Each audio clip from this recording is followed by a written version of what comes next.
नमस्कार दोस्तों, कैसे हैं आप लोग। मैंने आपसे वादा किया था कि आज अविश्वास प्रस्ताव पर हर अपडेट आपको देता रहूँगा। अभी मैं पार्लियामेंट के पास ही हूँ, आसपास में हूँ और आज लोकसभा स्पीकर ने अविश्वास प्रस्ताव के लिए विपक्ष को मंजूरी दे दी है। दरअसल अविश्वास प्रस्ताव तब आता है जब लोकसभा स्पीकर के पास 50 सदस्य यह लिख के देते हैं कि वो सरकार के खिलाफ अविश्वास प्रस्ताव लाना चाहते हैं। इसमें सबसे इम्पोर्टेंट बात है कि इसमें राज्यसभा के सांसद जो है वोटिंग नहीं करते हैं, सिर्फ लोकसभा के सांसद वोटिंग करते हैं।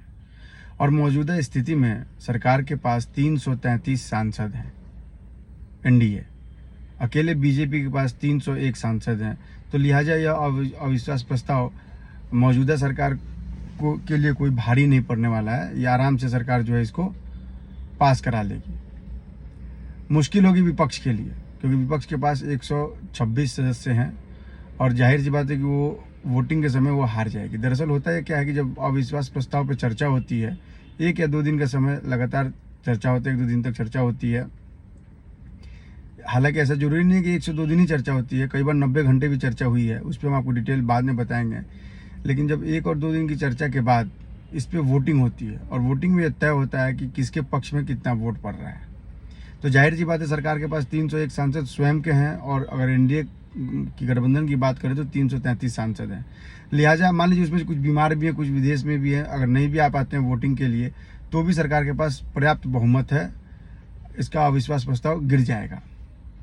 इसके अलावा जो सबसे इम्पोर्टेंट बात यह है कि अभी देखिए मैं पार्लियामेंट के पास खड़ा हूँ, इसलिए कोई आ रहा है, अगल बगल सुरक्षा के भी बहुत कड़े इंतजाम किए गए हैं, इसलिए लगातार मैं आपको जल्दी बता दूं क्या अपडेट चल रहा है। इससे पहले राज्यसभा में आज तीखी बहस हुई इसको लेकर।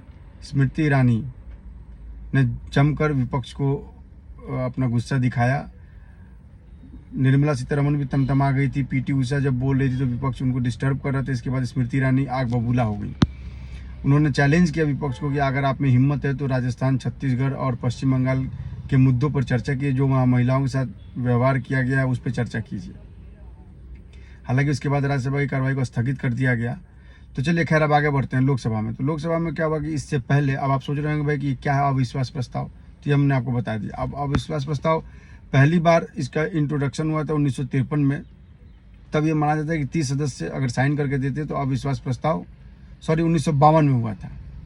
तो जब 1952 में हुआ था तो उस समय ये था कि 30 सदस्य जो है वो इसके हस्ताक्षर करके लोकसभा स्पीकर को देते थे, फिर उस पर बहस होती थी। हालांकि पहले और दूसरे लोकसभा में इस पर नहीं हुआ, लेकिन 1963 में पहली बार प्रधानमंत्री नेहरू के खिलाफ अविश्वास प्रस्ताव लाया गया। हालांकि उस समय सरकार बहुत मजबूत थी नेहरू की।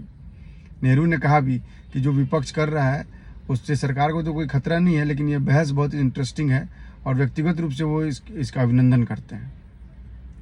इसके बाद इंदिरा गांधी के खिलाफ भी अविश्वास प्रस्ताव लाया गया। सबसे ज़्यादा इंदिरा गांधी के खिलाफ, सरकार के खिलाफ अविश्वास प्रस्ताव 15 बार आया। लाल बहादुर शास्त्री के खिलाफ आया जब उनकी सरकार थी, जब वो प्रधानमंत्री थे। पीवी नरसिम्हा राव के खिलाफ आया। अटल बिहारी वाजपेयी की सरकार 1999 में जब सरकार बनी थी उस समय अविश्वास प्रस्ताव आया, सरकार गिर गई थी। उसके बाद दोबारा बीजेपी की सरकार है जो 2004 तक चली। वो अटल बिहारी वाजपेयी के खिलाफ जो अविश्वास प्रस्ताव लाया था कांग्रेस ने लाया था सोनिया गांधी के नेतृत्व में। तो एक लंबी फहरिस्त है अविश्वास प्रस्ताव की। ऐसा नहीं है कि, अच्छा ये भी आपको बता दें कि अविश्वास प्रस्ताव में अब तक 3 ही बार सरकार गिरी है। एक बार वीपी सिंह की सरकार गिरी थी, एक बार अटल बिहारी वाजपेयी की सरकार बीच में गिरी थी। तो अब देखना ये है कि क्या वाकई ये जो अविश्वास प्रस्ताव है इसका कोई मूल निराकरण निकलता भी है या नहीं निकलता। दरअसल क्या है कि विपक्ष चाहता है कि इस मुद्दे पर प्रधानमंत्री बयान दें, और जब विपक्ष की जब अगर अविश्वास प्रस्ताव पर चर्चा होगा तो प्रधानमंत्री को मौजूद रहना पड़ेगा, सवालों का जवाब देना होगा, पक्ष विपक्ष दोनों तरफ से सवाल जवाब होंगे।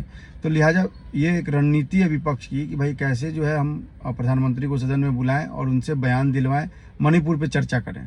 हालांकि सरकार पहले भी कह चुकी है कि 1977 के समय भी ऐसा ही वाकया हुआ था, लेकिन सरकार लगातार कह रही है कि भाई हम जो है चर्चा के लिए तैयार हैं, आप नियम 177 में चर्चा कराइए, जबकि विपक्ष अड़ा हुआ है 267 नियम के तहत चर्चा कराने में। सरकार की ये कोशिश है कि वो हर मुद्दे पर चर्चा करे। ये जिम्मेदारी भी है, एक परंपरा भी है कि देश की घटनाओं पर, कानून पर, नए कानून पर, बजट पे सरकार चर्चा के लिए विपक्ष को बुलाती है, विपक्ष बैठता है, चर्चा होती है, फिर संसद से कोई कानून भी बनना हो तो पास होता है, उस पर चर्चा के बाद होती है। लेकिन मणिपुर के मामले को लेकर सदन में लगातार पिछले 5 दिनों से ना कोई चर्चा हो रही है, ना सिर्फ गहमा गहमी हो रही है, बहस हो रही है, तीखी बहस हो रही है। कोई एक दूसरे की बात सुनने को तैयार नहीं है। कोई कहता है कि भाई हमें मणिपुर के मामले के कोई चर्चा करनी ही नहीं है। सरकार भी तैयार है शॉर्ट टर्म ड्यूरेशन में चर्चा कराने के लिए, लेकिन विपक्ष जो है वो अड़ा हुआ है कि नहीं, हमको इस पर पूरा बिजनेस आप सस्पेंड कीजिए, हम पूरा चर्चा इस पर चाहते हैं, चाहे वो 1 दिन चले चाहे 2 दिन चले।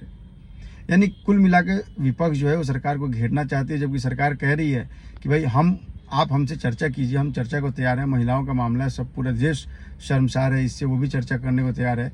लेकिन राजनीतिक और रणनीतिक कारणों की वजह से यह चर्चा अभी तक नहीं हो पा रही है। हम इससे जुड़ी हर खबर से आपको अपडेट करेंगे। आप हमारे वीडियो को लाइक, सब्सक्राइब और शेयर जरूर कीजिए। नमस्कार।